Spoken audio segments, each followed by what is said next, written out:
Hi friends, కొల్లేరు అఫీషియల్కి స్వాగతం. ఈరోజు కొరమేను చేప పిడిపు కాల్చి చేసుకుంటున్నామండి.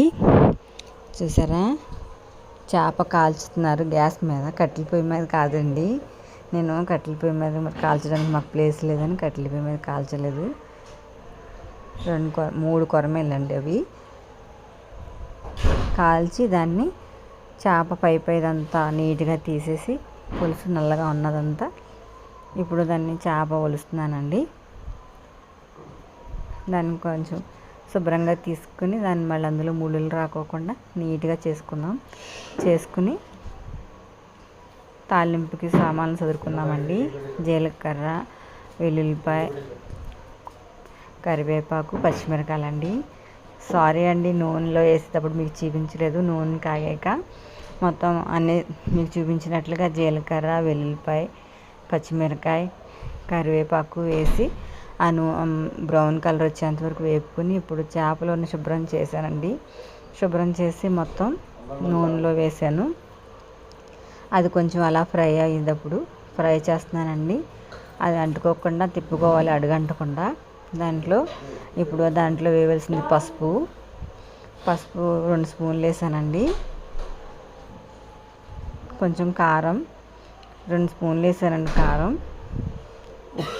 తగినంత ఉప్పు వేస్తున్నానండి. అది దానికి అంటుకోకుండా, ఆయిల్ ఎక్కువ పడుతుందండి దీంట్లో, ఆయిల్ ఎక్కువగానే వేసాను.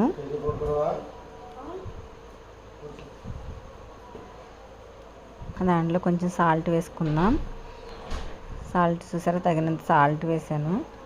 వేసి బాగా దాన్ని కలిపెట్టుకోవాలి.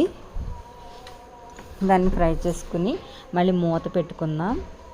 సిమ్లో పెట్టుకుని మూత పెడుతున్నానండి. అది కొంచెం ఉడుకుతుంది, కొంచెం డ్రైగా ఉంటుంది కదా, వాటర్ అంతా లాగేంత వరకు దాన్ని కొంచెం స్లో ఫ్లేమ్ మీద ఉంటున్నాను.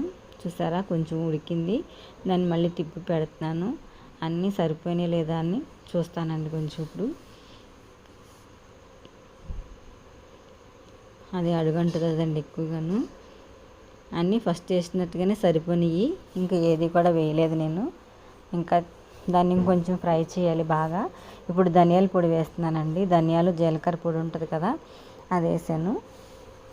ఇంకా ఏ మసాలా వేయకూడదండి. వేసుకునే వాళ్ళు కొంతమంది అల్లం వెల్లుల్లి పేస్ట్ వేస్తారు. నేను అల్లం వెల్లుల్లి పేస్ట్ వేయలేదు. వెల్లుల్లిపాయ ఒకటి దంచి వేసాను. ధనియాల పొడి, జీలకర్ర పొడి వేసానండి. అది బాగా డ్రై అయ్యేంత వరకు వేపుకుందాం. బాగా డ్రై అవ్వాలి. దాంట్లో కొంచెం కొత్తిమీర వేసి దింపేసుకుందాం.